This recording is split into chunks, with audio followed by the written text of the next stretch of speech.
Dice Santiago Albarrico: en un mundo desinhibido que se rebela contra los maestros y las montañas, hay que recordar el valor del verbo intimidar, que es la base misma de la civilización humana. No dejarse intimidar, depende.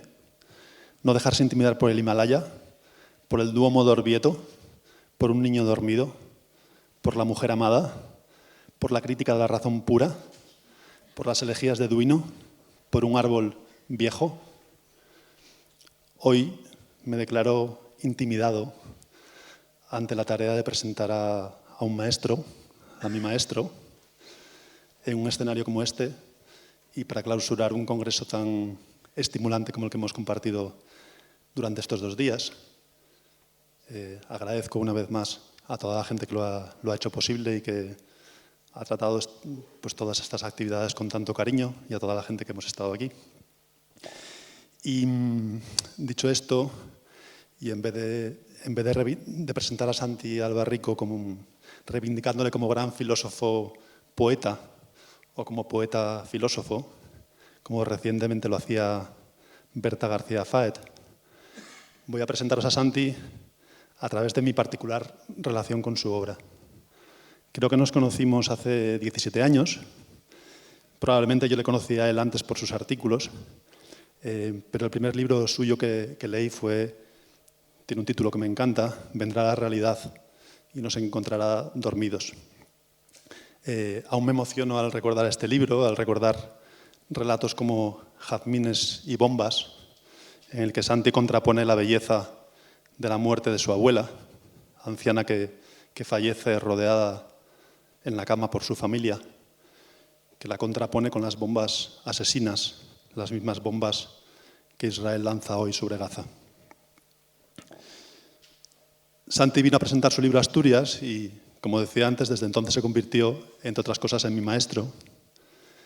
Poco después publicó Capitalismo y Nihilismo, un libro que utilicé una y otra vez en la denuncia de la política migratoria europea, pues el libro se inicia con la terrible historia de los pescadores de Portopalo, condenados a arrojar al mar los cadáveres de los inmigrantes que atrapaban en sus redes. Tremenda metáfora, un sistema que produce cadáveres y una sociedad europea que los arroja continuamente al mar. A continuación, Santi publicó uno de mis libros preferidos, Leer con niños. Ahí, en su contraposición entre el tiempo de la narración y el tiempo del gag televisivo, hace una reivindicación genial de la literatura y de los cuidados, y con ello de la lectura en voz alta, de la lectura colectiva en torno al fuego, esa actividad en peligro de extinción. Quienes hayáis estado en la mesa de las 4 habréis comprobado que trato de poner en práctica esta enseñanza siempre que encuentro ocasión. Otro de los libros de Santi que me ha marcado es Ser o no ser un cuerpo, y ahí prefiero leer una cita. La dislocación económica y tecnológica de los últimos siglos, en grandes saltos sucesivos, ha desplazado el cuerpo como eje de la experiencia, para bien y para mal, pero con la consecuencia singular de que ahora, cuando entro por la mañana en Internet con la angustiosa sensación de haber perdido la noche, me dejo llevar por la ilusión contraria, la de que allí donde yo estoy, allí donde está mi cuerpo, no ocurre nada. O por la ilusión concomitante, más sofisticada y paradójica aún, de que solo me pueden pasar cosas a mí a condición de no estar yo en el mismo lugar que mi cuerpo, residuo inerte y obstáculo sin vida de la experiencia real. No es que, condición de la objetividad, acepte que allí donde yo no estoy pasan cosas. Es que ahora solo allí donde yo no estoy me pasan las cosas. He tenido últimamente el placer de ejercer de corrector del último libro de Santi, titulado De la moral terrestre entre las nubes. Ha sido un lugar novedoso desde el que abordar su obra. He de reconocer que, despiojando el libro de las pocas erratas que tenía, se disfruta poco de la lectura. Así que este encuentro me ha servido para releer y para pensar cómo poner a dialogar estos ensayos de Santi con la obra de Miguel Delibes, y particularmente con el discurso que dio Delibes en 1975, después de haber sido admitido en la Real Academia Española, y que luego se editó bajo el título Un mundo que agoniza. Pero bueno, antes de entrar en el tema, antes de entrar en el discurso de Delibes, le quiero pasar la palabra a Santi también para que nos salude, y porque creo que también tenía interés en contar una pequeña intrahistoria de por qué está aquí hoy con la propuesta de hablar sobre Miguel Delibes y el progreso.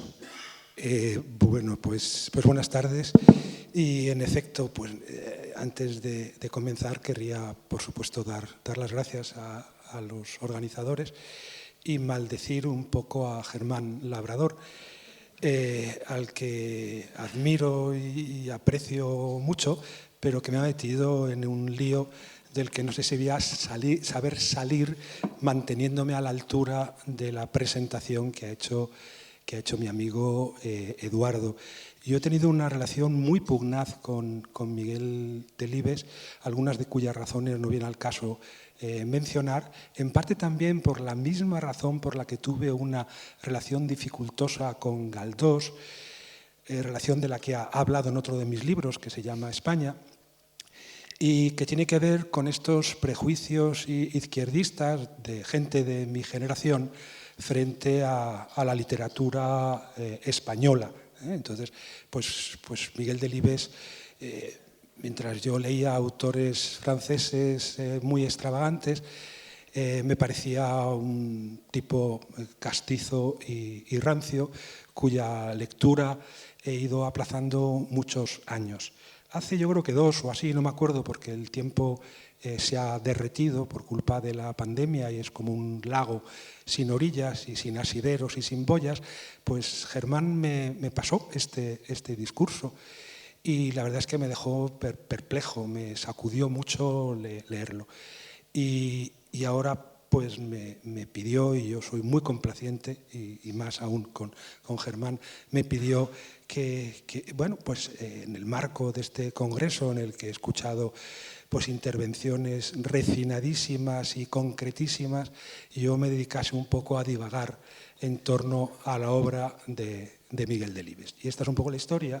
Y antes de darle la palabra a Eduardo, porque hemos concebido esto como una pequeña conversación, pues le quiero dar las gracias y al mismo tiempo pues llamarle un poco al orden, porque claro, has escogido frases mías fuera de contexto y has dicho cosas que de alguna manera me sobrevaloran de tal forma que no voy a poder estar a la altura de lo que has dicho. En todo caso, te doy las gracias de corazón, Ed. Bueno, entremos de lleno en el diálogo de Delibes Albarrico. En Un mundo que agoniza, Miguel Delibes empieza fuerte, muy fuerte. Habla de la brutal agresión a la naturaleza de las sociedades llamadas civilizadas mediante una tecnología desbridada. También dice en otro momento que consumaremos el suicidio en un plazo relativamente breve, que el hombre obcecado por una pasión dominadora, ensoberbecido, dice también en algún momento, se desentiende del futuro.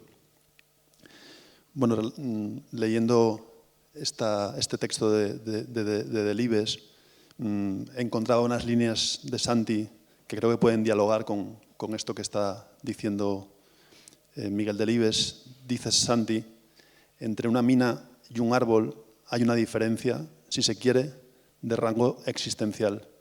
Un árbol es real, una mina es pura fantasía. Luego ocurre, además, que hay fantasías que ya no podemos permitirnos. Bueno, pues, en fin, de entrada diría una cosa que me llama la atención leyendo el texto de Miguel Delibes del año 75, este discurso, cuya primera lectura tanto me sacudió, y es que Miguel Delibes, que es fundamentalmente un conservacionista, muy radical para esa época, estamos hablando del año 1975, pues llega a lo que llamamos hoy ecologismo a través de la caza, como un cazador que escribe, que es el modo en que él se define a sí mismo. Y, de hecho, utiliza para describir ese trabajo demoledor, de erosión de las condiciones mismas de la supervivencia, elige una metáfora cinegética que tiene que ver con los disparos del cazador que él era, ¿no? Habla de el término que utiliza, la metáfora que utiliza es el culatazo. El culatazo es el retroceso del fusil una vez ha salido la bala. Y en efecto, a lo largo de esas páginas, de esas largas, detenidas y radicales páginas, leídas además en un marco un poco sorprendente, un marco tan solemne como, digamos, oficial, académico y si queremos, pues muy reaccionario y muy conservador, pues Miguel Delibes describe este proceso de erosión refiriéndose a la caza, al culatazo, que podríamos interpretar que de esa manera lo que hace, y así ha leído alguna frase Eduardo, lo que hace es describir como los efectos secundarios del progreso, ¿no? Definir, pues, esto que años más tarde Manuel Sacristán, nuestro filósofo marxista, pues definiría como la inseparabilidad de las fuerzas destructivas, de las fuerzas de producción de las fuerzas de destrucción. Bien, se puede interpretar así, que en realidad Miguel Delibes aborda, pues, la civilización capitalista como un conjunto de culatazos.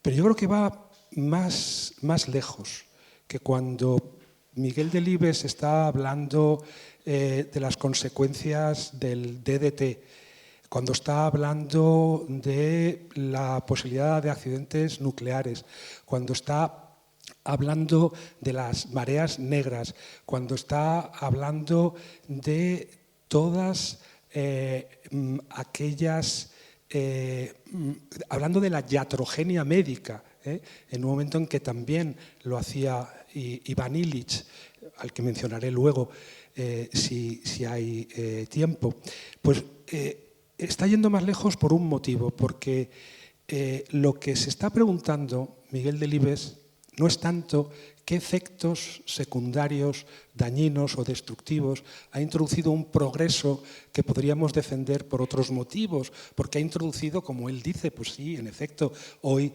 la medicina cura enfermedades que no podía curar antes, la maquinaria agrícola ha conseguido una producción agrícola muy superior a la de hace muchos años. Él va a ir repasando algunos de las consecuencias que a su juicio no compensan de ninguna de las maneras los efectos positivos de este así llamado progreso. Pero yo creo que va más lejos. Con el culatazo, lo que está planteando Miguel Delibes es una pregunta básica.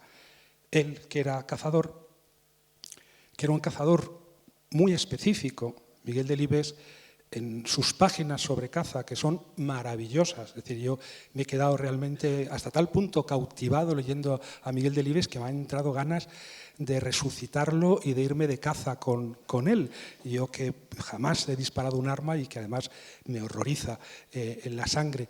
Pero estábamos hablando, pensaba ahora, mientras decía esto, pensaba en cómo esta mañana en alguna de las mesas se hablaba de la inauguración de presas de Franco. Franco inauguraba presas y la inauguración, la recogida en imágenes que luego se pasaban a través del nodo, pero también, yo desde luego lo recuerdo porque tengo edad, pero los que habéis investigado sabéis que en el nodo se pasaban también muchas imágenes de Franco cazando y pescando, ¿no? Era muy aficionado a la cinegética. Y en todo lo que dice Miguel Delibes sobre la caza es muy difícil no estar representándose una contraimagen de las imágenes que ofrecía el franquismo sobre la afición de Franco a la caza y a la pesca.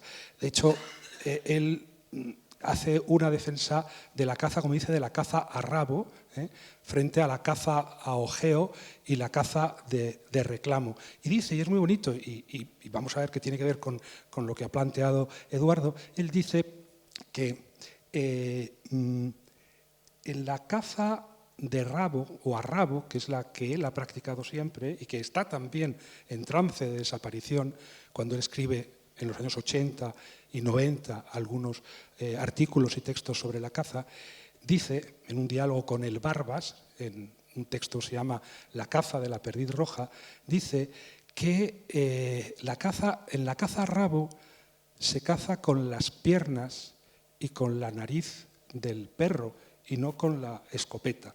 En efecto, la caza a rabo consiste en patearse el campo durante toda una jornada, desde antes que salga el sol hasta que se pone, e implica, como dice el Barbas, saber esperar. Hay un diálogo muy bonito entre el Barbas y el jefe, detrás del cual podemos imaginar a Miguel Delibes, en el que el Barbas contesta la pregunta, ¿y por qué cree que ya no se caza con las piernas? ¿Por qué cazamos con la escopeta? Y dice que la culpa es de las máquinas, que las máquinas han hecho tan fáciles las cosas que ya no sabemos, dicen, ni aguardar ni sudar. Esto de la espera es un tema recurrente en muchos de mis textos y que Miguel Delibes la reivindique desde la caza, desde el lugar más insospechado, pues me ha resultado tan extravagante como convincente. Pero digo, la pregunta es cuando disparas y sientes el culatazo es doloroso, ¿cuánto dolor estamos dispuestos a asumir? Esa es una pregunta, pero la pregunta fundamental de Miguel Delibes es otra. La pregunta es, ¿hemos acertado el tiro o estamos disparando en el vacío o estamos realmente matando al tirador? El cazador, es la idea de suicidio, no estará cazándose a sí mismo. Entonces yo creo que la pregunta es esta. Y la respuesta tiene mucho que ver con, él mismo lo dice en un momento dado, ¿no? Dice, hoy no cabe la menor duda entre un bosque o un lago y una industria, todo el mundo prefiere la industria. Damos por supuesto que hay que sacrificar los lagos y los bosques a una industria, porque la industria significa progreso, significa trabajo, significa salarios, etc. Y yo en este texto mío, que ha leído en estas líneas, sin saberlo, pues opongo el bosque a la mina y digo que el bosque es real, yo diría verdadero, porque real, a mi juicio, quiere decir otra cosa, y la mina es una fantasía. Esta diferencia tiene que ver con una distinción que yo he hecho en muchos de mis libros entre imaginación y fantasía, ¿no? ¿Por qué digo que una mina es una fantasía?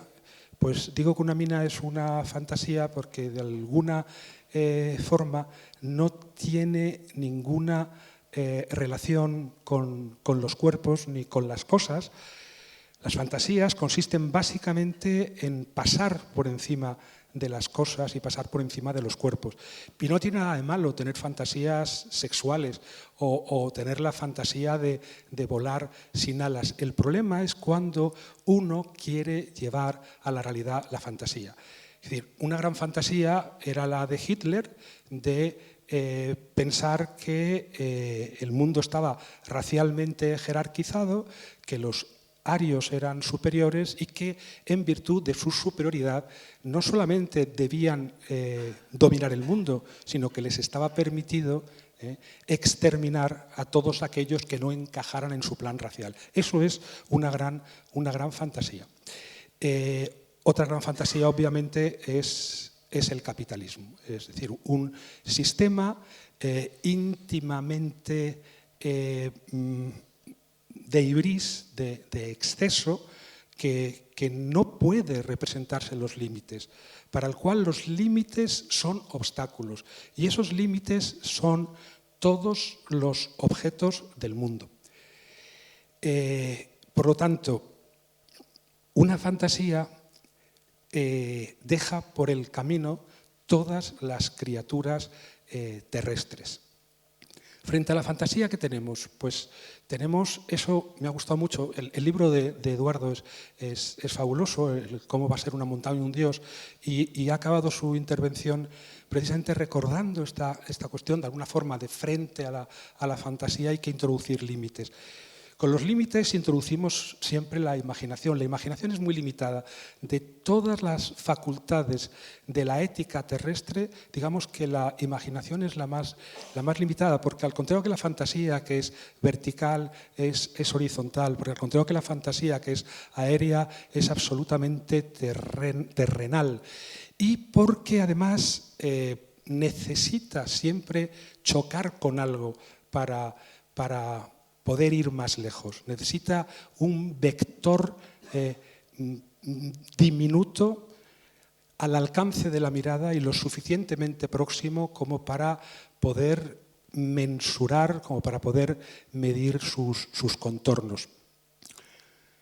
¿Qué es la imaginación? Pongo un ejemplo muy pequeño y muy comprensible.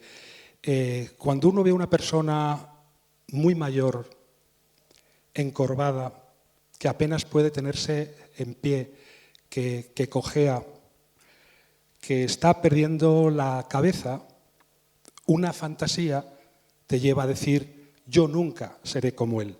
O sea, delante de un cuerpo concreto, la fantasía consiste en decir, yo nunca seré viejo. La imaginación consiste en todo lo contrario, en ponerte en ese lugar en el que inevitablemente estarás. A partir de ese ponerte en lugar del otro, de un otro muy concreto, tú puedes representarte conceptos enteramente universales, ¿no? El de la vejez, el de la fragilidad, el de la mortalidad. La imaginación, por lo tanto, es concreta, es terrestre, solo puede pasar de un objeto pequeño a otro objeto pequeño, pero en un recorrido al mismo tiempo horizontal y universal. Y entonces está la cuestión de los límites. Y lo que decía Eduardo, que está presente en su último libro y está presente en el título y está presente en esa frase que has leído, es esta. Necesitamos límites. Pero ¿quién nos va a poner esos límites? Esos límites solo nos los puede poner la cosa misma, el hecho mismo. Por así decirlo, si no conseguimos que lo apunta también en un momento dado Miguel Delibes, una relación desinteresada con la naturaleza, con el conjunto de criaturas que conforman la naturaleza, va a ser muy difícil revertir los efectos destructivos de ese culatazo. Por eso siempre he insistido mucho en que quizá desde un punto de vista pedagógico, de movilización ecológica, hablar constantemente de la utilidad que tiene para los seres humanos el proteger la naturaleza, pues es bastante inútil. No digo que sea fácil que las cosas mismas nos detengan ya. Aquí hay una cuestión que tiene que ver con el derecho. Cuando hablamos de derechos de la naturaleza, pues lo que estamos haciendo es llegar ya demasiado tarde. Quiero decir que el derecho lo que viene a hacer no es tanto proteger algo que que de alguna forma ya hemos perdido, lo que viene es a señalar esa pérdida. Porque de alguna forma, y esto es lo que nos recuerda Eduardo cuando habla de pueblos indígenas o de pueblos que mantienen una relación distinta con la naturaleza, es que el límite se los ha puesto la cosa misma, el hecho mismo. Los árboles son hechos. No podemos proteger un árbol a través del derecho. Si no se nos impone como un hecho que merece respeto, admiración y a veces incluso un culto religioso, de ahí lo de introducir a Dios para introducir un límite, pues si no conseguimos que vuelvan los hechos, que las cosas nos impongan su existencia como un hecho en sí misma, pues no vamos a conseguir nunca revertir ese proceso. Y eso tiene que ver de alguna manera con la belleza, ¿no? Yo siempre decía, escribía en algún libro que la conciencia es el límite dentro del propio cuerpo y que la belleza es el límite en el espacio. Tenemos de alguna manera que conseguir que sea la belleza misma de los objetos, de los árboles, y no el derecho que señala pérdidas, que señala derrotas, el que de alguna manera ponga a cubierto esos objetos. Hay un momento del texto de Delibes en el que define un éxodo rural que él llama universal e irremediable, y desde luego fue un anticipado a su tiempo escribiendo sobre lo que se ha venido a llamar la España vaciada. En los 80, Julio Llamazares también tuvo mucho éxito con su novela La lluvia amarilla, hablando de estas cuestiones, pero Delibes lo hizo mucho antes. Ahora efectivamente han eclosionado, digamos, muchos ensayos sobre esta cuestión, ¿no? Te voy a mezclar este apunte con otro que teníamos separado, Santi, que es en el que te pretendía interpelar también sobre esto que dice Delibes de que todo cuanto sea conservar el medio es progresar, y también que el verdadero progresismo ante la naturaleza es el conservadurismo. A ti siempre te ha interesado reivindicar esa figura de los conservadores, a los Chesterton, como defensores de una densidad antropológica que trata de ser disuelta por las dinámicas individualistas capitalistas, aunque ya sabemos, gracias al feminismo y al antirracismo, que eso del individuo autónomo siempre es una fantasía. Y en todo caso, quizás, digamos, al hilo de esto del éxodo rural y de la España vaciada, también nos puedes hablar de esta cuestión del conservadurismo, y también de los candados, digamos, de los candados que crees que hay que ponerle para evitar convertirlo en una cosa reaccionaria, ese conservadurismo, ¿no? En reaccionario, por ejemplo, por una idealización de la comunidad rural y de sus valores, por considerarla una foto fija y estática, o por acompañar la reivindicación de la tradición con la exclusión del otro, por ejemplo, del migrante, ¿no? En este sentido, y aunque nos salgamos un poco de nuestro contexto, me impresionó mucho el Todo se desmorona del nigeriano Chinua Achebe, por esa forma de relatar la comunidad rural que todavía no ha sufrido el imperialismo, el colonialismo, y de relatar esa comunidad rural sin tapujos, llena de contradicciones y de jerarquías, digamos, con una complejidad que se aleja mucho de esta idea de la idealización, que también es una especie de cosificación o de, no sé si es romantización, ¿no? Bueno, son muchas cosas, pero quizás las puedes juntar. Intentaré un poco ligarlas todas. A ver, por un lado, es muy importante darse cuenta de una cosa.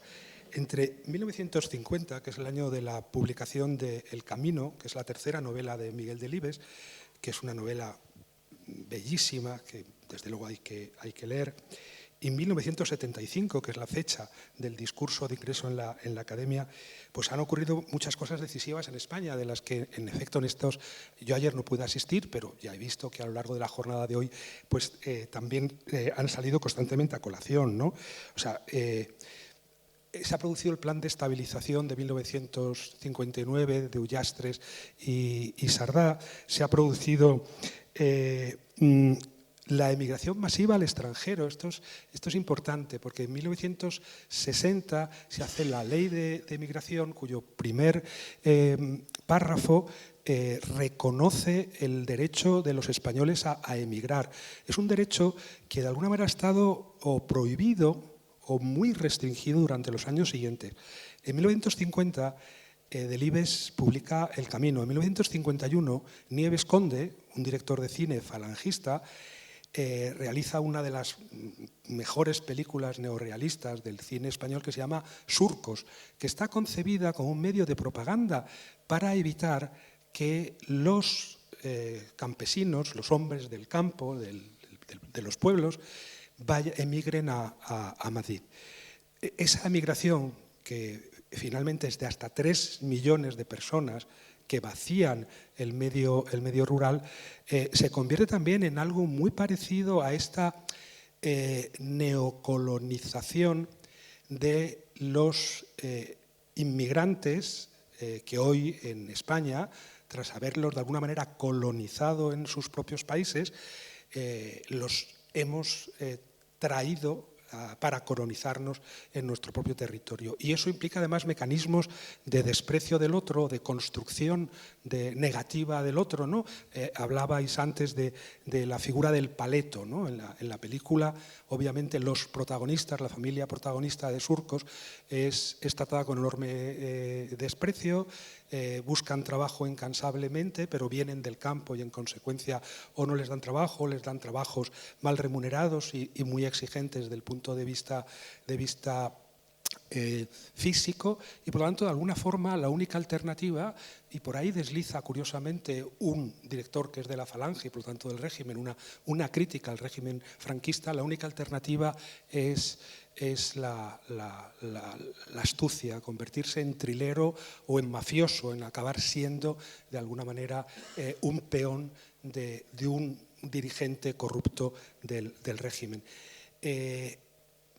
Durante esa década se produce una emigración de 3 millones del campo a la ciudad, y a partir del año 58 y sobre todo del 60 de otros 2 millones de personas que se van a Francia o a Alemania o a Suiza, sobre todo, ¿no? Hablamos de 5 millones de personas, bueno, algunas, digamos, son las mismas que han ido previamente del campo a la ciudad, que abandonan el campo. Y esto acompañado al mismo tiempo de un desarrollismo económico, desde luego desde el punto de vista de las instituciones internacionales absolutamente exitoso, con índices del 10% de crecimiento, que se traduce, por ejemplo, en que en 1971 un 56% de los hogares tengan televisor, el 66% frigorífico, el 39% teléfono, el 52% lavadora y hasta el 35%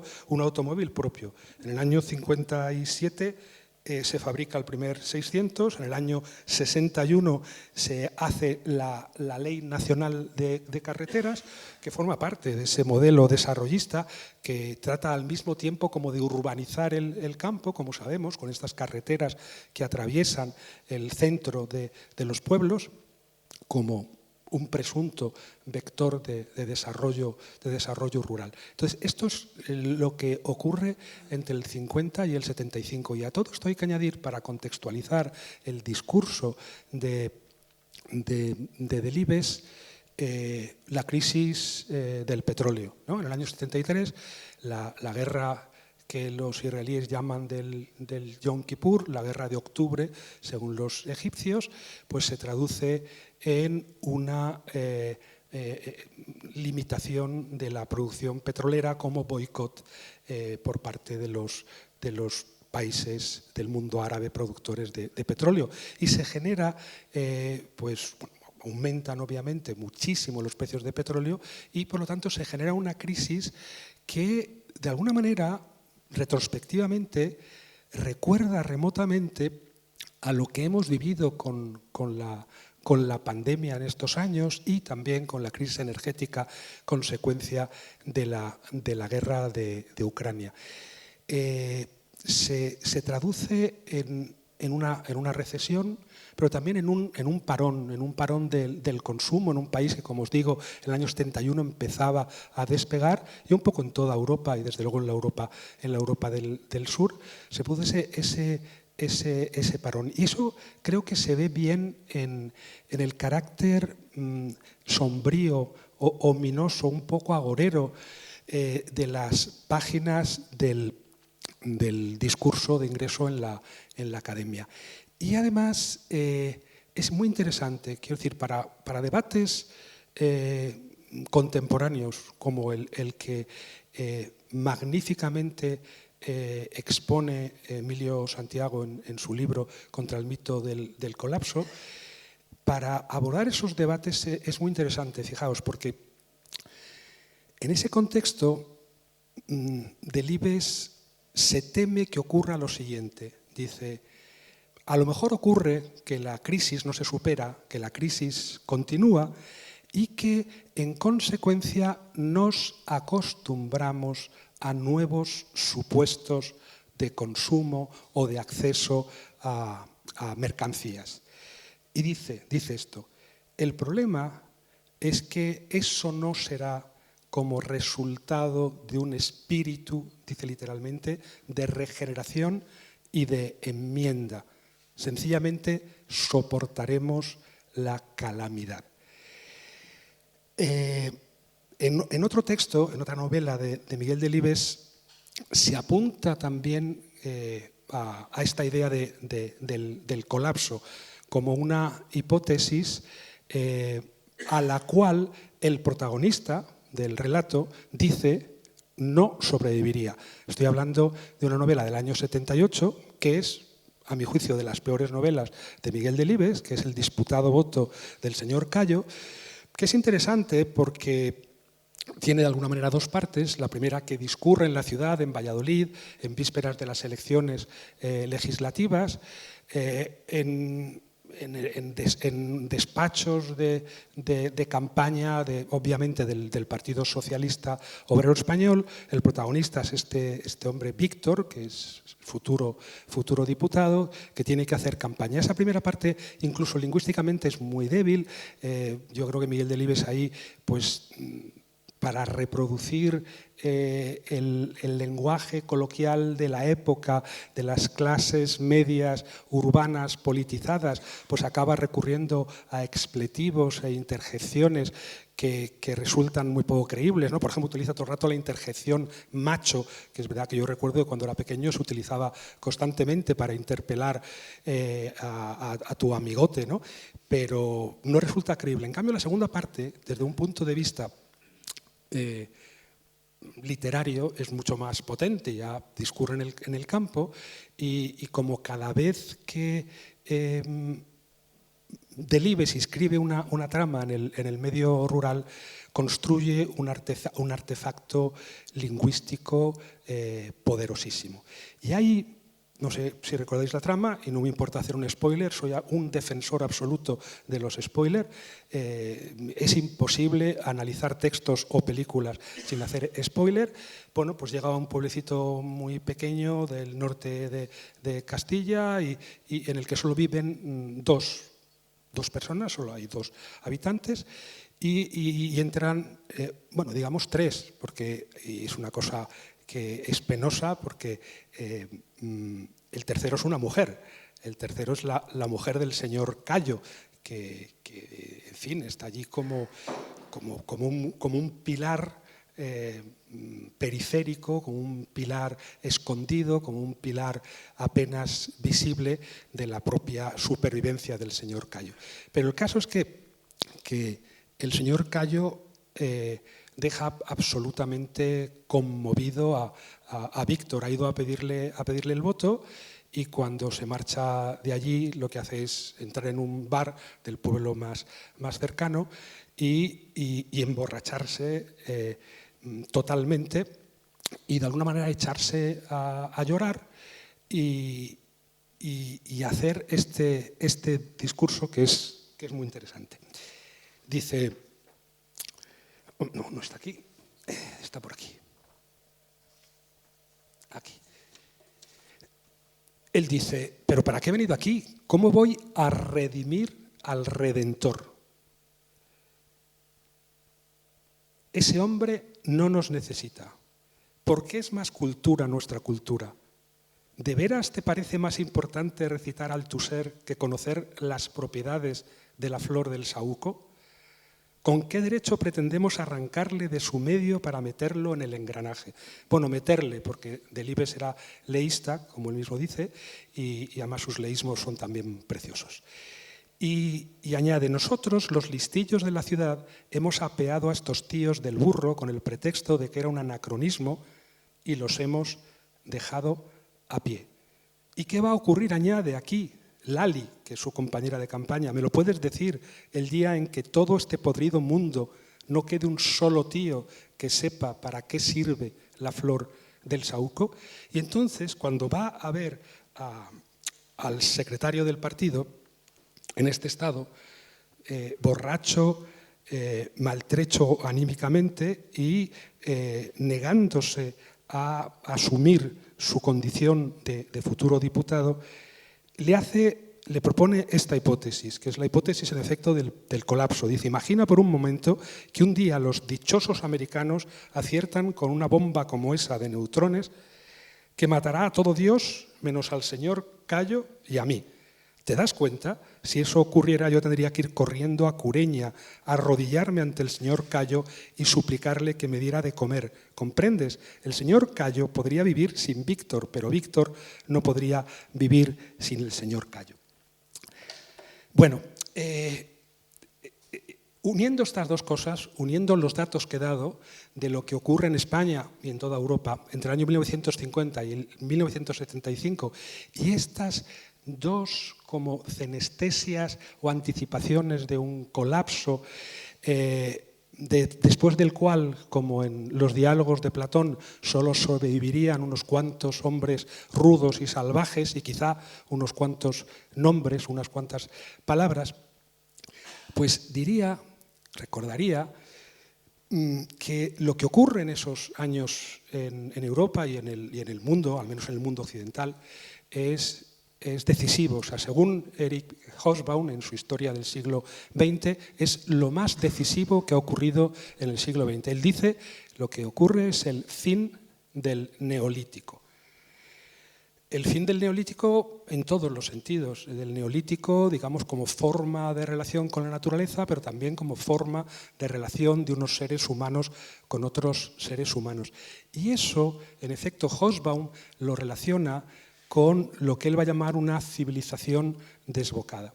Tiene una frase que voy a leer, que utilizo mucho cuando hablo de este tema, de la corporalidad, de la historia, de la condición humana, que dice así, que creo que es fundamental, que tiene que ver con este acontecimiento axial que caracteriza el siglo XX.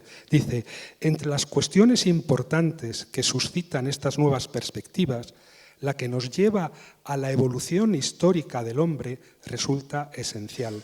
Se trata del conflicto entre las fuerzas responsables de la transformación del Homo sapiens, desde la humanidad del Neolítico hasta la humanidad nuclear, por una parte, y por otra, las fuerzas que mantienen inmutables la reproducción y la estabilidad de las colectividades humanas o de los medios sociales, y que durante la mayor parte de la historia las han contrarrestado eficazmente. Y añade, esta cuestión teórica es central. El equilibrio de fuerzas se inclina, bueno, resulta que no lo había hecho bien, de manera decisiva en una dirección. Podemos imaginar cuál, en favor de las fuerzas transformadoras del Homo sapiens. Y ese desequilibrio que quizás supera la capacidad de comprensión de los seres humanos supera, por cierto, la capacidad de control de las instituciones sociales y políticas humanas.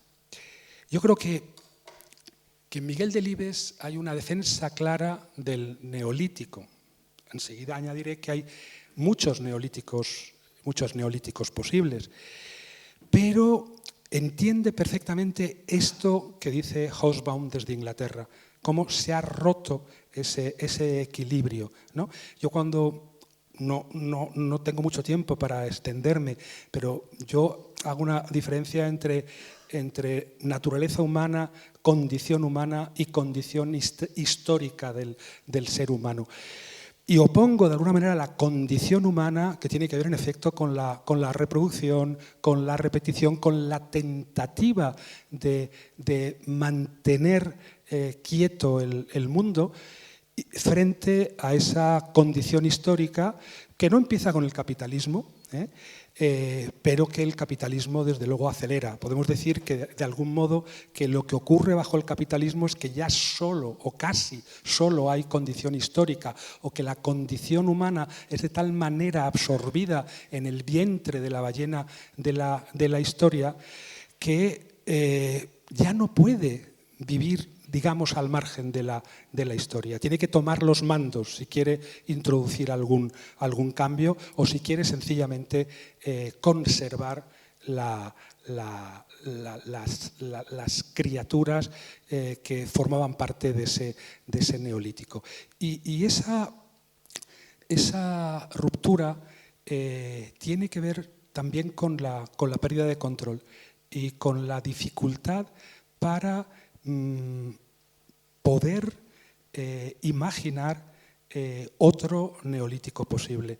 La condición humana, recordémoslo, tiene que ver con la figura de Epimeteo, tal y como la desarrolla Bernard Stiegler, el filósofo francés muerto hace 3 años, ¿no? y que él opone a la figura de Prometeo.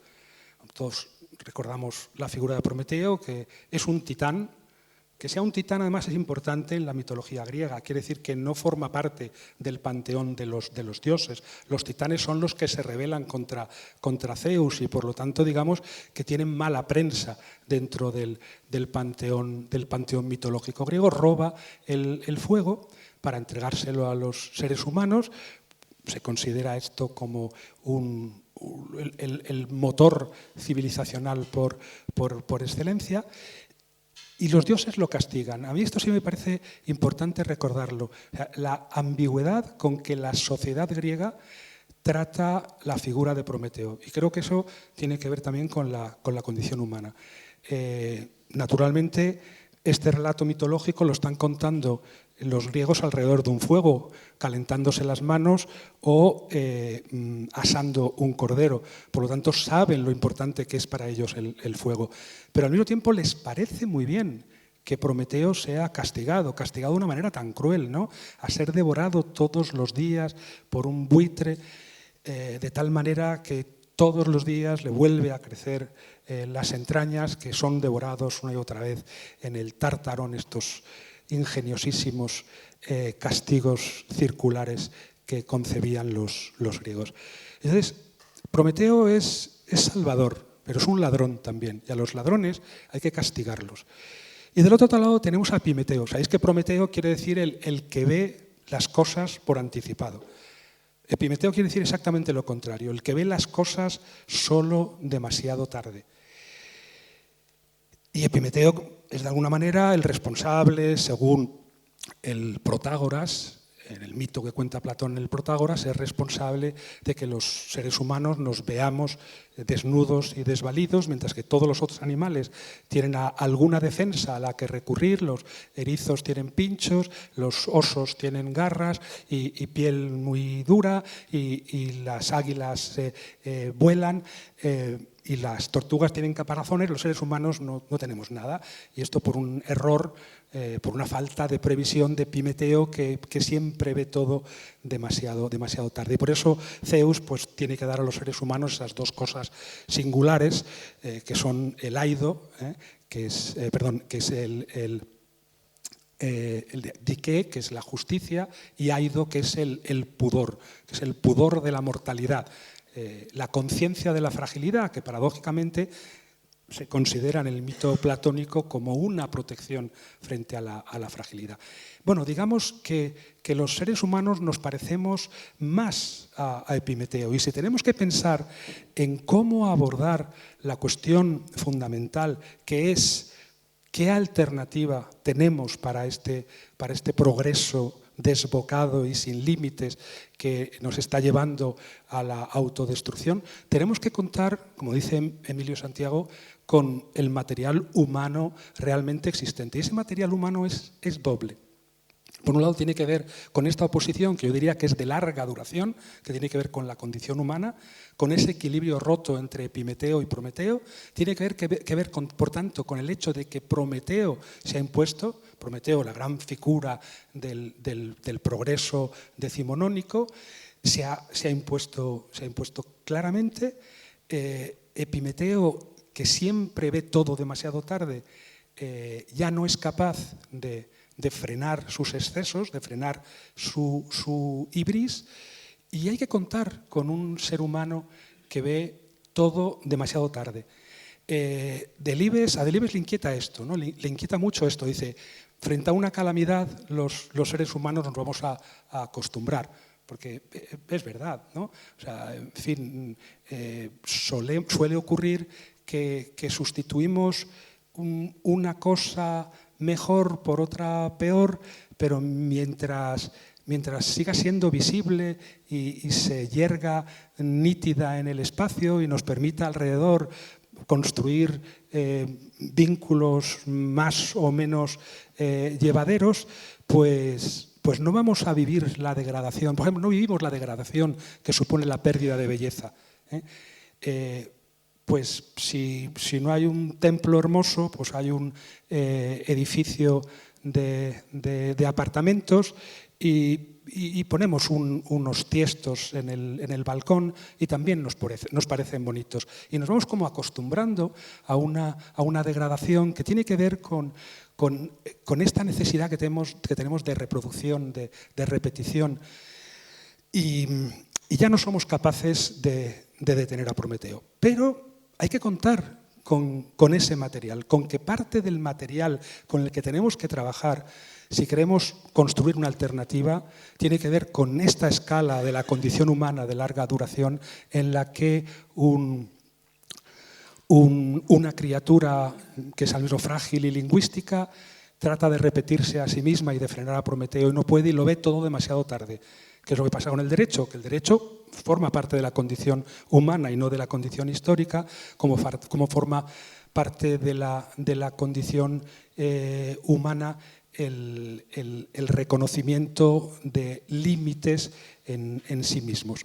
Y el otro material humano que tenemos es el único hombre nuevo realmente existente. Hay un momento, ¿te acuerdas, Eduardo?, en el que cuando Miguel Delibes en el discurso se plantea precisamente alternativas, él dice que nada puede cambiar si no se construye un hombre nuevo. Como sabemos, el hombre nuevo es la figura fundamental de la tradición revolucionaria marxista, una tradición que ha generado también muchos problemas, porque ha exigido, de alguna manera, dejar a un lado a esa condición humana epimeteica.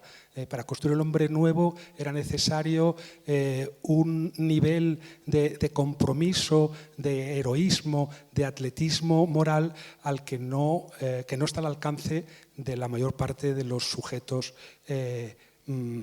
epimeteicos realmente existentes, ¿no? Hay que pensar, si queremos una alternativa, en eso que decía Lewis Mumford, ¿no? Que decía, en el año 27, decía, haciendo una crítica, en este caso, al cristianismo, pero anticipando una crítica muy clara, yo diría que al guevarismo. Decía, no se puede pedir a un ser humano que sea como Cristo, pero sí es fácil que sea como Robin Hood. Robin Hood es el símbolo por antonomasia del hombre epimeteico, que todo lo ve demasiado tarde, pero al que le gusta narrar cuentos en torno al fuego y comer asado y beber vino de una manera chestertoniana. Tenemos que pensar un discurso para Robin Hood, no para el Che Guevara o para Cristo, que son figuras a las que nunca vamos a poder parecernos o a las que solo va a poder parecerse una élite minoritaria de la humanidad. Pero claro, ese Robin Hood también ha sido de alguna manera desarticulado. Sigue existiendo. En la medida en que tenemos cuerpo, vamos a llevar siempre un Robin Hood dentro, además de otras muchas cosas penosas. Pero si ha habido un hombre nuevo, no es el que ha construido el socialismo, no es desde luego el que construyó la Unión Soviética. El hombre nuevo es el que ha construido el neoliberalismo, la revolución neoliberal, la revolución antropológica de la que hablaba Pasolini en los scritti Corsari. Ese es el hombre nuevo, un hombre nuevo cuya autoconciencia pasa a través de un medio tecnológico, no ya técnico, porque la técnica pertenece más bien al neolítico, que borra dos cosas que a Miguel Delibes le importan mucho. Por un lado, obviamente, ese medio rural, pero por otro lado, como consecuencia de la desaparición de ese medio rural, la desaparición del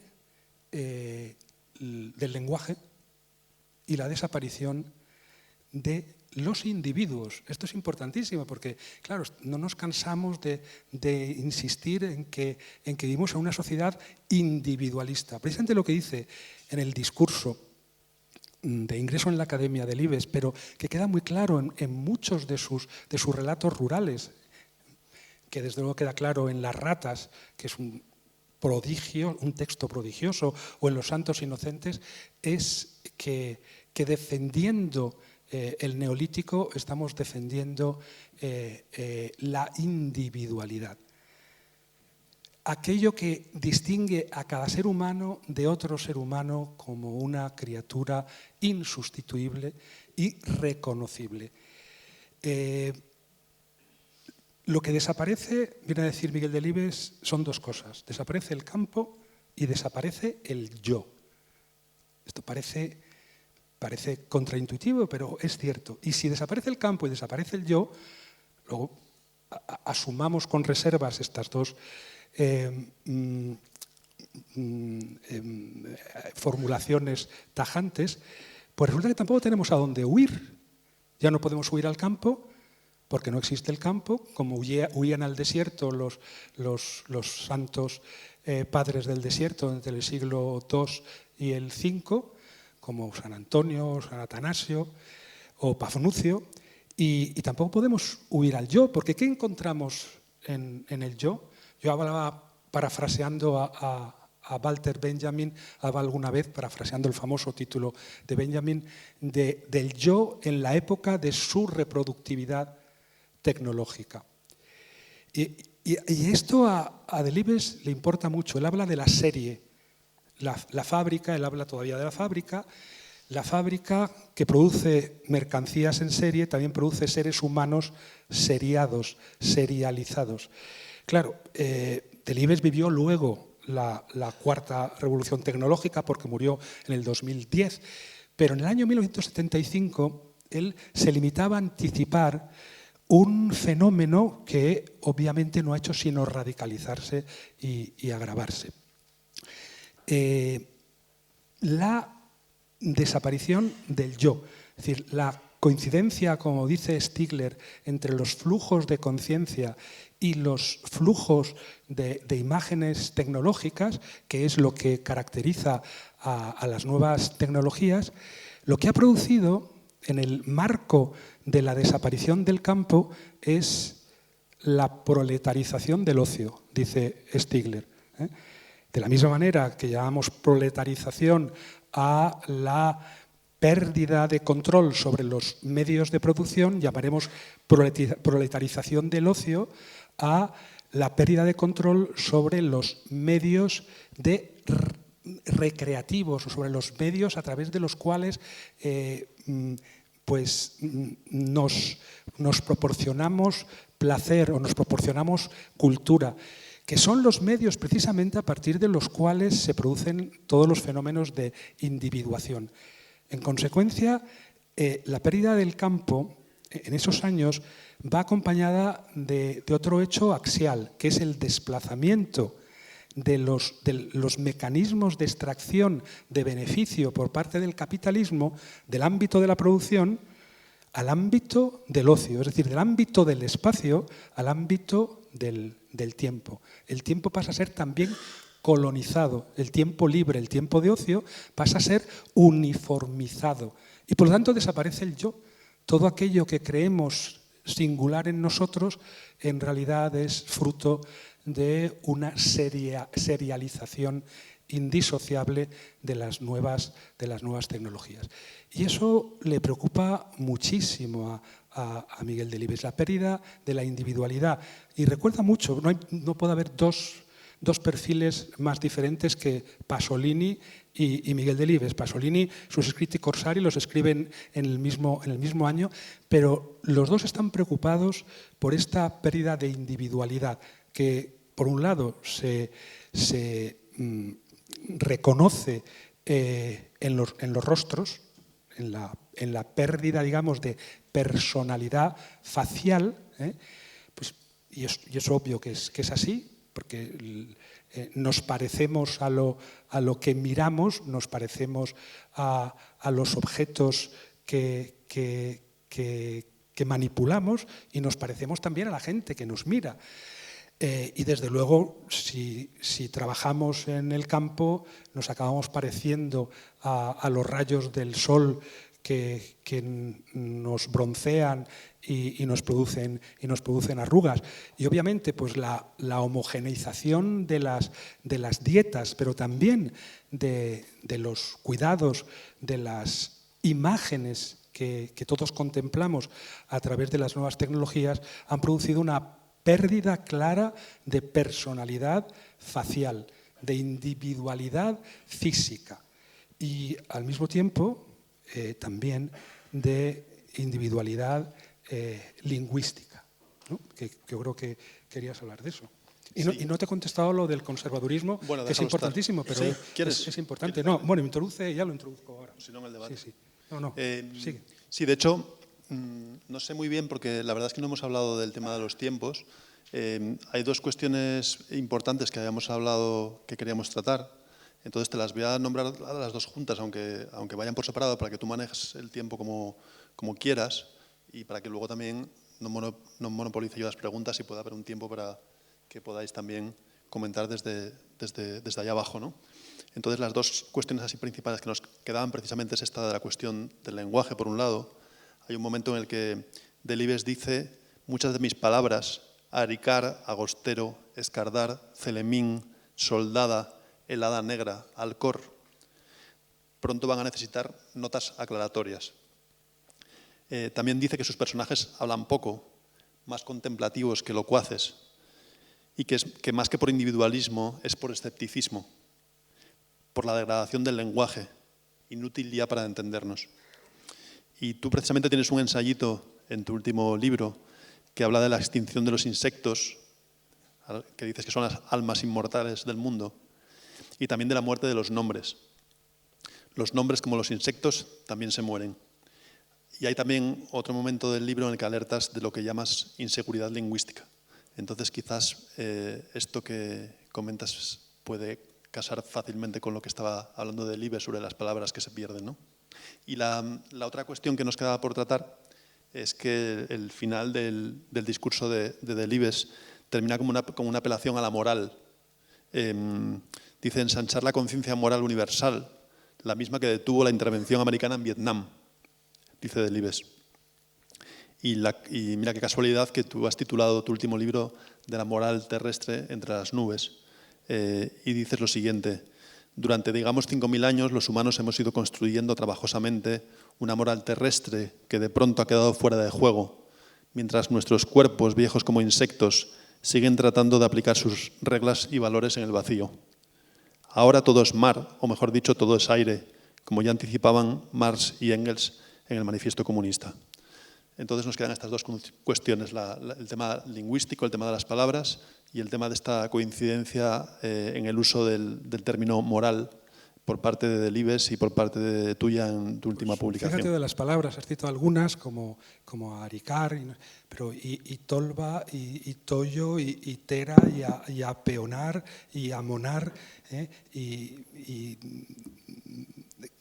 cárabo, no sé, es impresionante. A ver, Miguel Delibes es escritor, es un gran escritor, además de un cazador, y eso quiere decir que hace trampas, porque la literatura, y aquí hay buenos escritores, incluido tú mismo, sabéis que consiste precisamente en hacer trampas, ¿no? En crear un artefacto.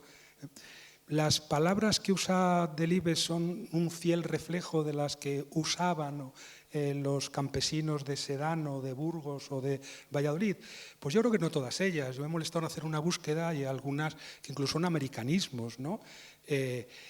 Y otras que se habían dejado usar ya cuando Delibes las rescata. O sea, en Delibes hay una voluntad literaria de construir un artefacto, y los artefactos sirven justamente no para reproducir con realismo el medio rural que él de alguna manera a través de su literatura quiere salvar, sino para reproducirlo con verdad, o sea, para construir ese medio rural. No lo está reflejando, sino construyendo, y lo está construyendo a través de un artefacto literario. Es obvio, al mismo tiempo, que allí donde se pierden mundos, donde se pierden oficios, donde se pierden prácticas, se pierden también objetos y se pierden los nombres de esos objetos. A mí me gustan mucho en las ratas, que es... A ver, yo no sé, Germán, que me ha metido en este lío, estará de acuerdo conmigo. Yo creo que si Miguel Delibes hubiera sido latinoamericano, no solamente le habrían dado el Nobel, sino que probablemente gente como yo, izquierdistas insensatos como yo, lo habríamos leído. Y lo leería mucha más gente que lo sigue identificando con un autor castizo, un poco rancio, rural y demás, ¿no? Cuando construye artefactos literarios, no sé, Los Santos Inocentes se puede medir perfectamente con Juan Rulfo, pero Las Ratas también. Las Ratas está escrita un poco después de Pedro Páramo, pero años antes que 100 años de soledad. Y resulta realmente muy impresionante el artefacto literario que construye en las ratas. Y en las ratas, bueno, pues trata fundamentalmente de dos personajes, del tío ratero que vive en una cueva con su sobrino o hijo, no sabemos, que le ayuda a cazar ratas porque en el año 49 en España, en los pueblos, se comían ratas cuyo sabor era más delicado que el de las liebres, según dice el ratero. El niño se llama Nini y es un gran sabio. De hecho, todo el rato lo comparan los habitantes del pueblo con Jesús entre los doctores. Y lo sabe todo naturalmente del campo. Todo aquello que en algún momento pensaba, pues Cayo, el del disputado voto, es el Nini de viejo, ¿no? Porque lo sabe todo y para sobrevivir en un medio rural áspero, pues él tiene todas las competencias y todos los saberes. Y de hecho todo el mundo le va a preguntar. Y hay en el mismo pasaje, el Nini mantiene dos conversaciones.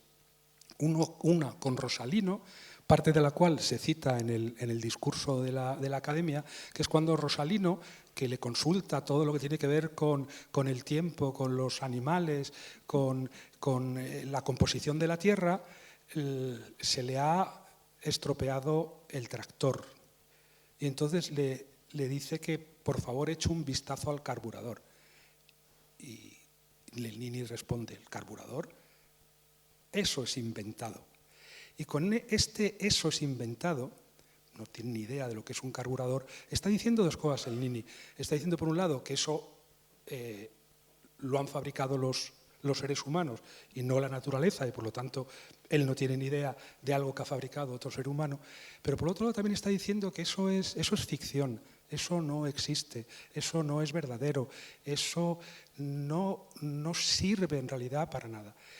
Y la otra conversación es la que mantiene inmediatamente después con doña Resu, que está empeñada en que el nini vaya a la escuela. Esto es muy interesante en la obra de Miguel Delibes. Está empeñado en que vaya a la escuela. Y entonces, para convencerle de que vaya a la escuela, le dice, por ejemplo, esto. Si vas a la escuela, le dice, ¿tú sabes lo que es longanimidad? Pues si vas a la escuela, sabrás lo que es longanimidad. ¿Alguien quiere saber lo que es longanimidad? Cuando se vive en un medio rural en lo que importa realmente es saber lo que quiere decir aricar, lo que quiere decir tollo, o lo que quiere decir que una perdiz se apeone o se amone.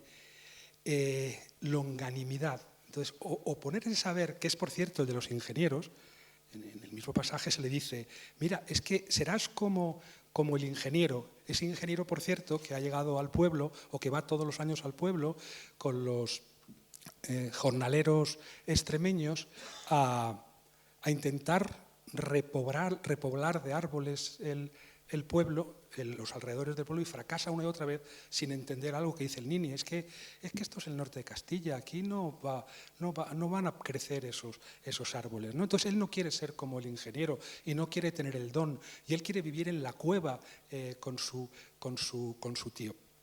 Pero está esto de las palabras. Él sabe muchas más palabras en realidad de las que le pueden enseñar en una escuela. Si volvemos al Camino, que es de 1950, Daniel el Mochuelo, el protagonista, se va a ir a la ciudad para ir a una escuela de la ciudad. Es como empieza la novela. La novela en realidad es un flashback de Daniel en el momento en que se va a ir y recuerda todo lo que ha vivido en esos 11 o 12 primeros años de su vida. Y va porque el padre, en estos flujos migratorios que comienzan en ese momento del campo a la ciudad, quiere que su hijo salga de ese medio rural muy duro y progrese, que es la palabra que utilice, que se vaya a progresar.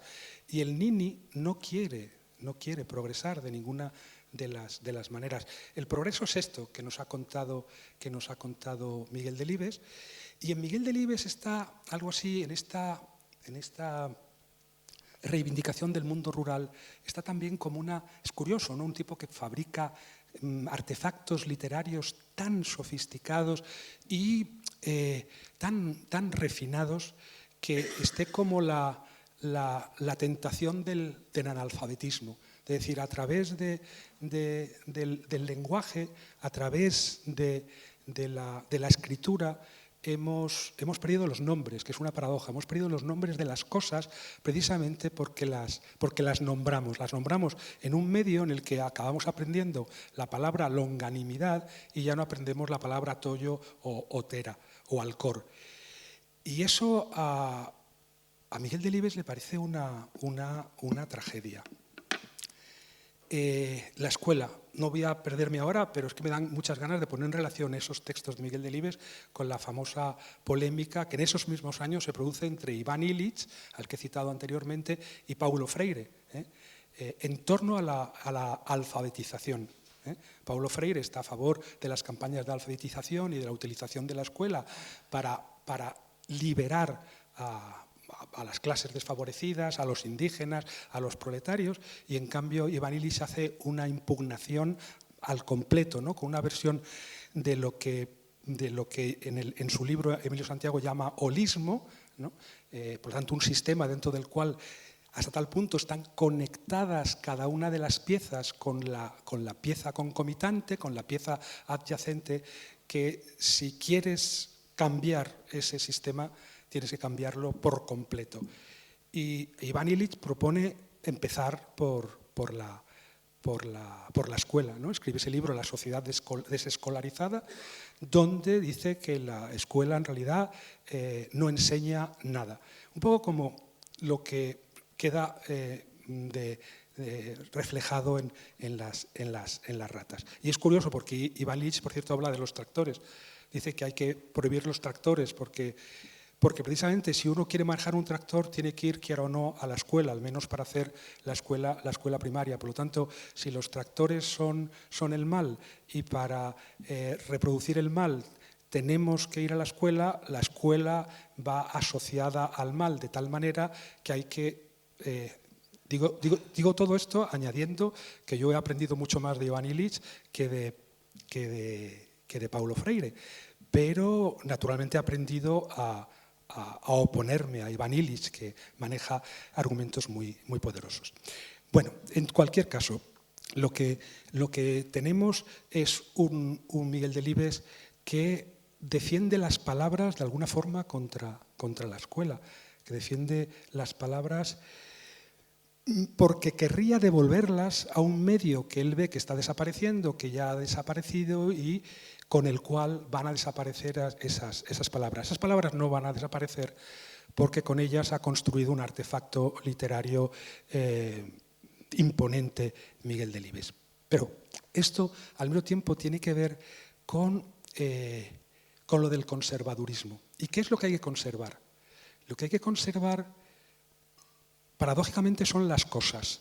Miguel Delibes ve muy bien en el discurso el problema del consumismo. No es el primero que se ha ocupado del problema del consumismo, ¿no? Ya el hombre unidimensional de Marcuse es de 7 años antes. Y antes, en La condición humana, en el 58, Hannah Arendt, cuando ha dicho el problema de liberar el tiempo en estas condiciones, es el de que el tiempo no se va a usar para la política, se va a usar para el consumo. Y en esos mismos años está escribiendo Pasolini contra el consumo. Además, con las mismas bestias negras, ¿no? El automóvil y la televisión, para Miguel Delibes y para Pasolini son las dos bestias negras. Dos bestias negras que, hablando de nostalgia, hoy casi, en las que hoy pensamos casi con nostalgia. La televisión, después de todo, centralizaba las miradas de mucha gente al mismo tiempo, ¿no? De alguna manera generaba familias o contribuía a consolidar la familia, era como el fuego encendido en el centro del hogar, en torno al cual, aunque en este caso pasivamente, se construían relatos. Hoy, con la multiplicación y privatización de las pantallas, pues la televisión, pues los 2 canales que había cuando yo era pequeño, pues casi resultan antropológicamente mucho más vinculantes que la multiplicación tecnológica de las pantallas. Que es lo mismo, por cierto, que pasa con los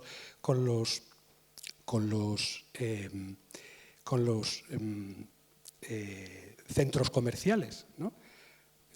Todos los días se cierran 7 centros comerciales en Estados Unidos y todo el mundo compra por Amazon. Yo me pasé toda mi juventud escribiendo textos contra los centros comerciales, cuando hoy dices, pues mira, por lo menos toda la familia junta ya no iba al campo, ya no iba a hacer un picnic con una tortilla de patata, pero se iba a pasar el fin de semana al centro comercial. Y bueno, por lo tanto, digamos que antropológicamente todavía conservaba algo del neolítico el centro comercial. En definitiva, ¿qué tenemos que conservar? Cuando habla del consumismo, Miguel Delibes, él dice que el consumismo consiste en una forma de objetocentrismo. Los objetos son el centro, digamos, de nuestros apetitos desiderativos, de nuestro imaginario, de nuestras acucias. Y en realidad no es cierto, ¿no? Yo llevo 20 años escribiendo sobre la desaparición de las cosas. Ya no hay cosas. O sea, precisamente la multiplicación y renovación acelerada de las mercancías lo que ha hecho es que las cosas hayan desaparecido. Las cosas tienen 3 características que muy rápidamente resumo. La primera es que duran lo suficiente para que podamos mirarlas, para que puedan interesarnos. Eso que decía Flaubert, de que para que un objeto se vuelva interesante basta mirarlo fijamente. las mercancías no se dejan mirar fijamente porque desaparecen delante de nuestros ojos una detrás de otra. La segunda es que sean archivos de memoria, precisamente porque duran y a través del uso declaran, por un lado, cómo han sido construidas, y por esto es muy importante todo el discurso sobre el fetichismo de Marx, y por otro lado, también nos cuenta la historia de sus usuarios, a condición de que sean cosas y duren lo bastante. Y la tercera es que por mucho que duren las cosas, acaban muriendo, acaban volviendo a la naturaleza de la que se las ha extraído. Y las mercancías no cumplen ninguna de esas tres características, ni duran lo suficiente, ni nos cuentan ninguna historia, ni mueren porque pueden ser reproducidas infinitamente. Uno puede comprar el mismo coche, puede comprar la misma lavadora o la misma batidora. Por lo tanto, digamos que a través de la mercancía se suprime además la muerte. Esto lo dice también Miguel Delibes en un momento dado en el discurso. Dice que antes, cuando habla de la obsolescencia programada, porque en realidad el discurso de Miguel Delibes es pionero, se adelanta muchísimo a textos que se van a escribir después. Cuando habla de la obsolescencia programada, dice antes, para enfatizar el valor de un objeto, el vendedor decía, este traje lo va a enterrar a usted. Y claro, dice Miguel Delibes, ¿quién quiere que nos recuerde que existe la muerte? Por un lado. Y por otro lado, nada dura ya lo bastante como para que no ya nos llegue hasta la muerte, sino para que nos llegue hasta el día siguiente, ¿no? Esto que yo decía alguna vez en broma, parafraseando a Heráclito, ¿no? El pantarrey de Heráclito decía que nadie puede sentarse dos veces en la misma silla, nadie puede bañarse dos veces en el mismo río, y hoy hay que decir que uno no puede sentarse dos veces en la misma silla, porque apenas nos levantamos, debajo de nuestro culo pues hay una silla mejor, de otro color, con más prestaciones. El mercado va renovando bajo nuestro trasero las sillas, de tal manera que ya no podemos sentarnos nunca dos veces en la misma silla. Entonces, yo de hecho me acuerdo que escribí un texto que se llamaba «Solo los pobres tienen cosas». Pues las cosas requieren cuidados. Como van a morir, para que no mueran o para que tarden el mayor tiempo en morir, pues hay que cuidarlas. Y el descuido es una de las características del capitalismo de consumo. Y por lo tanto, no somos objetocéntricos, más bien todo lo contrario. Cuando el nini se va a marchar, se marcha ya, y dice, yo no quiero progresar. ¿Qué es lo que opone al progreso? Y lo que opone al progreso es que es muy bonito, a ver si lo encuentro, no sé si lo voy a encontrar, es muy bonito ese texto.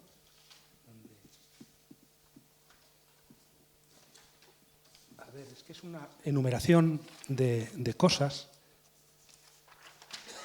que yo creí que tenía perfectamente controlado, pero no parece que no es así. Bueno, pues no lo encuentro. Pero va enumerando cuerpos, va enumerando objetos, va enumerando, por tanto, objetos que se pueden nombrar, porque son pocos, ¿no? Y que aquí está, mirad, dice, no le interesaba el progreso. El progreso en realidad no le importaba un ardite y en cambio le importaban los trenes diminutos en la distancia y los caseríos blancos y los prados y los maizales parcelados y la poza del inglés y la gruesa y enloquecida corriente del Chorro y el corro de bolos y los tañidos de las campanas parroquiales y el gato de la guindilla y el agrio olor de las encellas sucias. Encellas, por cierto, son los moldes donde se hacía el requesón. Y esta frase preciosa, y la formación pausada y solemne y plástica de una boñiga. y el rincón melancólico y salvaje donde su amigo Germán el Tiñoso dormía el sueño eterno, y el chillido reiterado y monótono de los sapos bajo las piedras en las noches húmedas, y las pecas de la uca uca y los movimientos lentos de su madre en los quehaceres domésticos, y la entrega confiada y dócil de los pececillos del río, y tantas otras cosas del valle. Sin embargo, todo había de dejarlo por el progreso. No hay relato sino allí donde hay cosas limitadas que se pueden contar con los dedos de una sola mano. Yo siempre lo decía el otro día, tú no puedes contar un cuento que se llame Los 3.583 cerditos. Los cerditos tienen que ser 3. Y esa es un poco la característica del neolítico, ¿no? El neolítico relato, y el relato siempre es populista, y necesitamos de alguna manera relatos populistas también para plantearnos una alternativa. Dicho esto, y ya acabando, porque creo que me estoy extendiendo un montón, conviene recordar que Miguel Delibes, que de alguna manera está reivindicando este mundo rural en trance de desaparición, nos recuerda también algo importante que va asociado a ese neolítico, que es la violencia. En Las ratas, que es costumbrismo mágico y a veces tenebrismo, acaba con una escena de violencia tremenda. Porque Miguel Delibes sabe que ese mundo es también áspero y contradictorio, que ese mundo de la moral terrestre es un mundo en el que cabe el linchamiento, que hay que estar todo el rato disputando a través del derecho, de la razón común, valores que están siendo erosionados al mismo tiempo. El linchamiento es propio de la moral terrestre, como lo es también la defensa de los vínculos, la solidaridad y la comunidad de bienes. Y también en el disputado voto del señor Cayo se recuerda al final, Víctor, que está emocionadísimo al haber descubierto un mundo en el que no necesitan para nada su voto, un mundo que es el de la intrahistoria unamuniana. De hecho, el señor Cayo, cuando le preguntan qué ha sentido al saber la muerte de Franco, dice, yo me enteré 3 meses después. A mí ese señor me quedaba muy lejos. Es el mundo de la intrahistoria unamuniana. Y por cierto, recuerdo que el abuelo materno de Miguel Delibes era carlista, era un notorio carlista. Y algo de carlismo hay en todo esto que he querido un poco dibujar. En todo caso, introduce la violencia y por eso introduce con la violencia la necesidad de una expansión de la conciencia moral universal, dice. Y es interesante, lo digo también para recordar que Miguel Delibes, que era un anticapitalista radical, era también un demócrata radical, o se fue volviendo un demócrata radical, es que asocia esa expansión de la conciencia moral universal a las movilizaciones que han conseguido acabar con la guerra del Vietnam. En consecuencia, la cuestión de ¿qué hacemos con ese progreso? Tiene que contar con el material humano realmente existente, se tiene que ver con largas duraciones y tiene que ver con el hombre nuevo construido por el neoliberalismo. Y creo, y es una de las conclusiones que he sacado de esta jornada, es que no sabemos todavía qué alternativa hay, qué alternativa podemos articular que sea apoyada por mayorías sociales frente a ese progreso destructivo. ¿Qué hacemos con los humanos prometeicos que somos? ¿Qué hacemos con los humanos neoliberales que también somos? Yo creo que lo que no cabe pensar de ninguna de las maneras, salvo precisamente un colapso platónico, es un retorno, ni un retorno al medio rural, ni un retorno al neolítico que en sus novelas describe Miguel Delibes, y que en consecuencia la nostalgia nos debe servir, como ha servido en otros momentos, como sirvió en la Revolución Francesa, para, apoyándose en el pasado, construir un imaginario común que pueda ser seguido por ese doble humano epimeteico y neoliberal. Y lo dejo aquí porque me he liado. Gracias.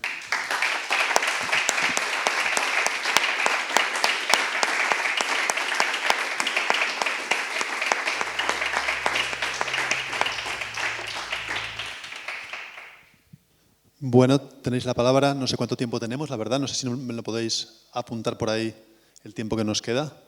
Y mientras me lo apunta alguien, yo voy recogiendo palabras. Quizás podéis hacer varias intervenciones y luego que vuelva la palabra a Santi.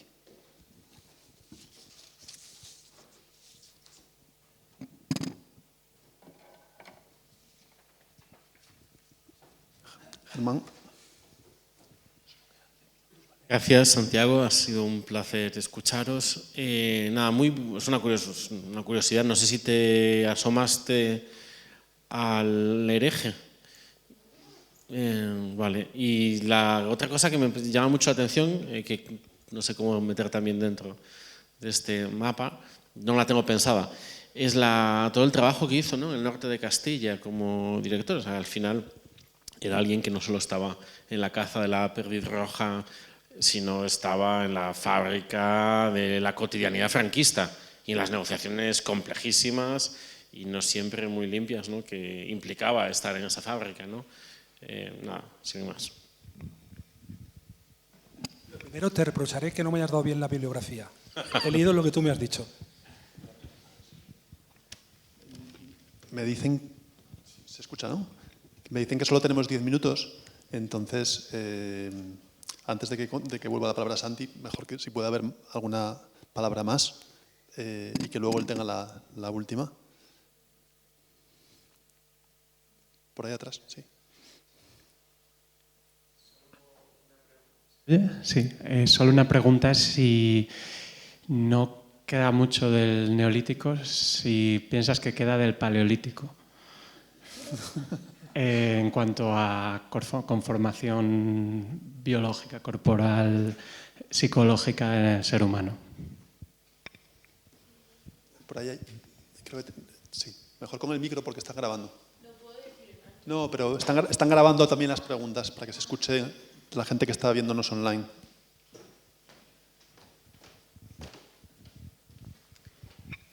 Bueno, hola, encantada. Muchas gracias por tus palabras.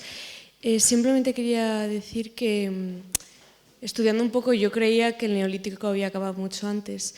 Yo ponía el neolítico por ahí de Francis Bacon, ¿no?, cuando cambió el concepto de cómo entendemos la naturaleza y cómo nos relacionamos con ella. Entonces, cuando has dicho que acaba como en 1950, me he sorprendido porque yo lo ponía realmente mucho antes. Simplemente es esto. Ya está. ¿Alguien más?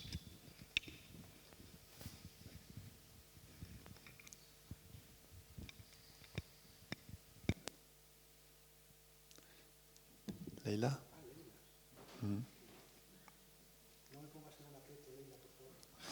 ¿El qué? No, ningún aprieto, no.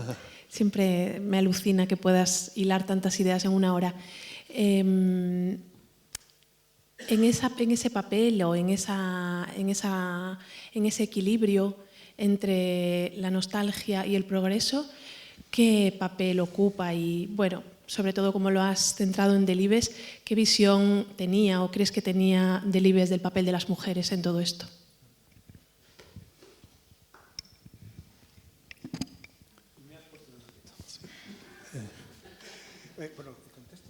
Creo que sí, que ya no hay nadie. ¿Alguien más? ¿Hay una última oportunidad para tener palabra, que luego ya no va a haber tiempo? Sí, por aquí. ¿Te acuerdas de todas? Vale.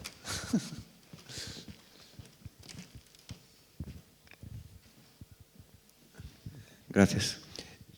No sé si has tenido tiempo en todo este recorrido de leer todas las novelas imposibles de Delibes, Quería saber si crees que nos ha salido la hoja roja. Pues no he leído la hoja roja, Pedro. Que, bueno, la tendré que leer, así que esa pregunta la respondes tú. No. Emilio. Pues, a ver, respondo rápidamente. Es verdad, fue director del Norte de Castilla y tuvo que lidiar muchas veces con la censura franquista. Y, como dices, pues entablar muchas negociaciones muy duras para que no le cerraran el periódico, para desde el periódico poder incidir en una opinión pública que empezaba vagamente a cambiar. Y es verdad, no solamente fue un cazador, sino que fue un hombre pragmático que intervenía políticamente en las cuestiones candentes de su tiempo. Respecto del Paleolítico, claro, yo tengo un libro que se llama Ser o no ser un cuerpo, en el que digo en efecto que no sé, que los humanos que se inclinaban en las grutas de Altamira, en términos corporales eran exactamente iguales a nosotros, pero mucho antes, 300.000 años antes, ya eran enteramente reconocibles y por lo tanto nuestro cuerpo sigue siendo paleolítico. Hay una continuidad darwiniana y eso es muy importante, ¿no? La falta de correspondencia que hay entre, sigamos hablando, que yo creo que es útil hacerlo, de naturaleza y cultura, ¿no? Mientras que la naturaleza evoluciona muy despacio y si acaso pues es interrumpida con arreglo al modelo de Jay Gould por catástrofes verticales, pero es gradualista y darwiniana. La cultura es lamarckiana y la transmisión cultural y la transmisión tecnológica es velocísima y se pasa de una generación a otra. Una cosa muy rápida, una cosa que me preocupa cuando se plantean alternativas a este progreso que nos lleva al colapso es la de no una vuelta al neolítico, sino una vuelta al paleolítico, que en algunas versiones habría sido un tiempo de igualdad de género, no jerárquico, en el que no se introducía ningún daño en la naturaleza. Bueno, es verdad que la revolución neolítica, que ocurre más o menos hace 11.000 años, pues acelera la condición histórica del ser humano. Y hay que contar con eso, pero creo que más bien se trata de concebir otro neolítico posible. Y lo del neolítico, pues, ¿dónde acaba el neolítico con Descartes y Bacon? Pues acaba en algunas ciudades europeas donde circula la alta cultura y donde se construye un paradigma científico que luego va a tener también consecuencias sobre el mundo.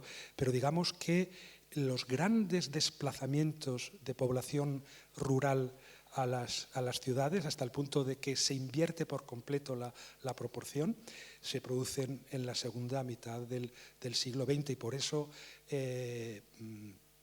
Hobsbawm habla del fin del neolítico.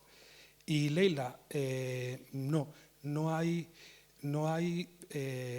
presencia de mujeres en Delibes, o miento, hay una mujer fundamental en la obra de Delibes, que es 5 horas con Mario, que es un monólogo de una mujer que se dirige a su marido de cuerpo presente en el velatorio, que es una grandísima novela también. Es una de las pocas que había leído antes del imperativo de Germán de leer unas cuantas, insuficientes porque no me ha dado bien la bibliografía, pero ahí hay una mujer. Y al mismo tiempo te diría, no deberíamos juzgar las novelas con un sesgo ideológico de ningún tipo.